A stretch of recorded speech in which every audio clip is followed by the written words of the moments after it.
Əvvəlcə mən bir fakta diqqət yetirmək istərdim ki, İrana İsrail və ABŞ-nin hücumu nə qədər beynəlxalq hüququn normalarına uyğundur.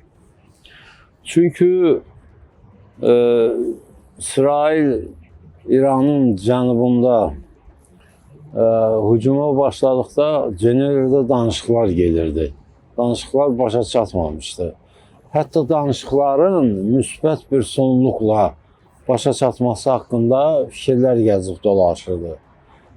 Deyilənlərə görə Kuşner, bu Trump'ın kürəkəni, danışıqlarda iştirak edən şəxs, biləndə ki, danışıqlar müsbət sonluqla bitə bilər və dərhal İsrailə bu məlumatı ötürüb.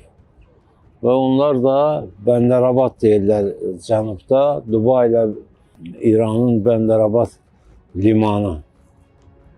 Dərhal Bəndərabad limanını bombardıman ediblər və beləliklə də müharibə başlayır. ABŞ ümumiyyətlə dünyada hegemonluğa can atır və nəyə nail olacağını heç özü də bilmir. ABŞ-ın başında duran şəxs məncə Reagan kimi, hətta Kennedy kimi, hətta mən o keçmiş prezidentləri demirəm, onun kimi strateq deyil, hər tərəfli inkişaf edilmiş adam deyil.